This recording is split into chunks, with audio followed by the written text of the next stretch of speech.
कैसे हैं आप सब? आई होप आप सब अच्छे होंगे। मैं भी अच्छी हूँ और आज मैं आप लोगों को बोलना चाहूँगी कि सबसे पहले कि आप ये पूरा वीडियो देखें और ये वीडियो हीना हेल्थ की फर्टिलिटी किट से रिलेटेड है। तो मैं आप लोगों को बताना चाहूँगी कि मैंने जब फर्टिलिटी किट ली तो मुझे क्यों कंसीव नहीं हुआ, कि क्या हुआ था, पूरी कहानी मैं बताऊँगी। और मेरे पास ढेरों क्वेश्चन आ रहे थे, कंसीव हुआ कि नहीं, आपको कोई प्रॉब्लम तो नहीं हुई, आपकी किट कितने की है, आपने कैसे ऑर्डर की, सारा कुछ तो मैं ही बताना चाहूँगी कि मेरी किट सबसे पहले है ना, मैं अपनी किट का रेट बताती हूँ। मेरी किट का रेट है 3450 रुपये और 550 रुपये मेरे अपॉइंटमेंट फ़ीस लगी थी। अपॉइंटमेंट अब मैं बताती हूँ अपॉइंटमेंट कैसे बुक करना है। अपॉइंटमेंट बुक करने के लिए आप हीना हेल्थ चैनल में जाओगे, वहाँ आप कम्युनिटी में देखना उनका व्हाट्सअप नंबर होगा। उसमें आप जब हेलो या कुछ भी लिखोगे कि मुझे अपॉइंटमेंट लेना है, मुझे आपसे बात करना, कुछ भी अदरवाइज़ आप कुछ भी लिख दीजिए, उसमें से पूरा आएगा कि आपको कैसे अपॉइंटमेंट करना है, कैसे फ़ोन पे करना है। वो सारे आपको अपॉइंटमेंट कार्ड वगैरह सब कुछ आपको प्रोवाइड करेंगी, हाँ, जब आप उनकी अपॉइंटमेंट फ़ीस पे करेंगे। मेरी फ़ीस पूरी होने के बाद 24 घंटे के अंदर ही ना मैम का कॉल आया था, उन्हें बताया गया, फिर वो मुझे किट प्रोवाइड की। अब मैं ये बताती हूँ मुझे कंसीव क्यों नहीं हुआ। मुझे कंसीव इसलिए नहीं हुआ, मेरे से एक गलती हुई थी कि मैंने हीना मैम को ये नहीं बताया कि मुझे पैरालाइज़ हो चुका है 2 बार, यानी मुझे लकवा लग चुका है 2 बार।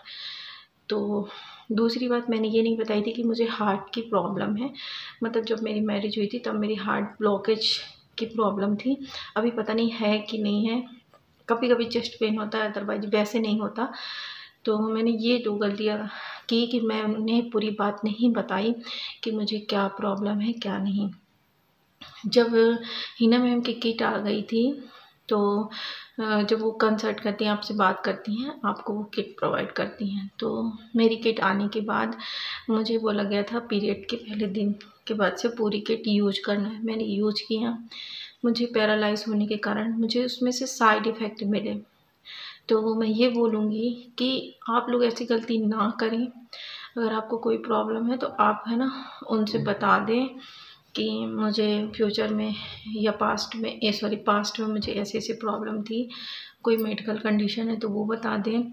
नहीं तो वो तो जो आप बताओगे उसी के हिसाब से दवा दे देंगी। मैंने नहीं बताया इसलिए मुझसे गलती हो गई। मेरे 3400 रुपये भी बर्बाद हो गए। तो क्या हुआ, मैं जब दवा खाई 1 हफ़्ते बाद, दवा खाने के, मेरे हस्बैंड की भी दवा थी, मेरी 1 हफ़्ते बाद मुझे ये जो होता है ना, यहाँ सीवियर पेन, पैर के काप्स होते हैं, वो पूरे एंड गए थे, वहाँ पे पेन, बैक में पेन। जिस हिस्से में मुझे पैरालाइज़ था, उस हिस्से में मुझे 1 वीक के बाद बहुत पेन होने लगा। इतना मुझे लगता था कि जैसे मैं जिम जा रही हूँ, कार्डियो की वजह से हो रहा। मैंने ध्यान नहीं दिया, मैं दवाई कंटिन्यू रखी। फिर मुझे इचिंग होने लगी, यहाँ पेट के निचले हिस्से में दाने आने लगे। तो उस टाइम गर्मी भी थी तो मुझे लगा गर्मी में तो भी ध्यान नहीं दी, मगर 15 दिन होते-होते मेरे बहुत ज़्यादा पैरों में, हाथ में बहुत तेज़ पेन होने लगा। तो फिर मुझे समझ में नहीं आया और हीना मैम की दवा के साथ-साथ मेरी पैरालाइज़ की भी दवा चल रही थी। इस वजह से फिर मैंने हिना मैम की दवा रोक दी। हाँ, उनकी टिप्स जैसे डाइट हो गई, ब्लैक रेज़िन हो गया, सौंफ वाटर हो गया, फर्टिलिटी मसाज हो गया, वॉक हो गया, योगा हो गया, ये मैं सारा करती रही। सिर्फ़ मैंने क्या बंद किया था, उनकी दवाई। जब मैंने उनकी दवा बंद कर दी तो मुझे रिलीव हुआ। तो फिर मुझे समझ में आया कि मुझे कुछ साइड इफ़ेक्ट है। जब फिर जहाँ मेरी पैरालाइज़ की दवा चली वहाँ से पता चला कि अभी मैं कोई दवा नहीं खा सकती, नहीं तो मुझे उल्टा इफ़ेक्ट पड़ेगा, क्योंकि मेरे मुझे प्रॉब्लम है मेरी बॉडी में।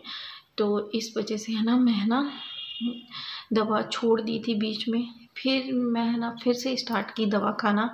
फिर वापस मुझे प्रॉब्लम, पेन से मुझे ना, जिस साइड में मुझे राइट साइड में पैरालाइज़ हुआ था उसमें बहुत तेज़ खिंचाव होता है, पेन होता है। तो इस वजह से मैंने दवा नहीं खाया और हो सकता है इस कारण मुझे कंसीव ना हुआ हो। और मैं कोई और भी दवा खाती हूँ ना, तो मुझे उसमें भी प्रॉब्लम होती है, हीट करती बॉडी, जलने लगती है और ब्लड सर्कुलेशन जैसे बोलते हैं ना रुक सा जाता है, बॉडी है ना टाइट सी होने लगती, पेन होता है और इसीलिए है ना मेरा वेट बढ़ भी जाता है, घट भी जाता है। तो मेरा वेट भी अभी कम नहीं हो रहा है।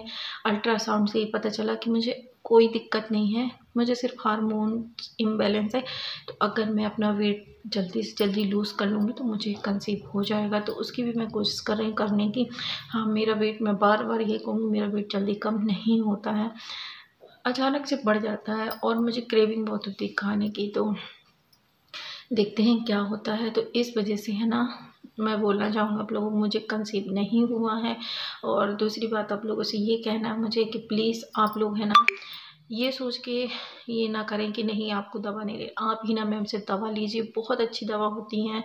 मेरी फ्रेंड है उसने भी कंसीव किया है, बहुत लोग हैं जिन्होंने कंसीव किया है, बेबी भी उनको हुआ है हेल्दी। तो अगर आपको कोई मेडिकल इशू नहीं है तो आप दवा लीजिए, अगर है तो आप मैम से बताइए कि मैम मुझे ये प्रॉब्लम है।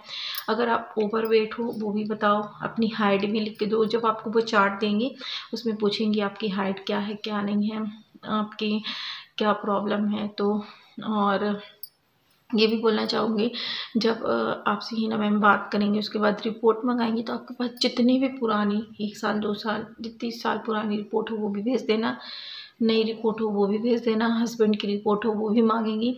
और जब मेरे हस्बैंड की दवा आई थी, उन्होंने दवा ली और उनका रिज़ल्ट भी बहुत अच्छा था। वैसे उन्हें प्रॉब्लम तो नहीं है, बाकी और अच्छा रिज़ल्ट हो गया था। तो मैं ये नहीं कहूँगी कि हिना मैम की दवा ख़राब है, गलती मेरी है कि मुझे पैरालाइज़ था, मैंने उन्हें बताया नहीं कि मुझे पैरालाइज़ हो चुका है।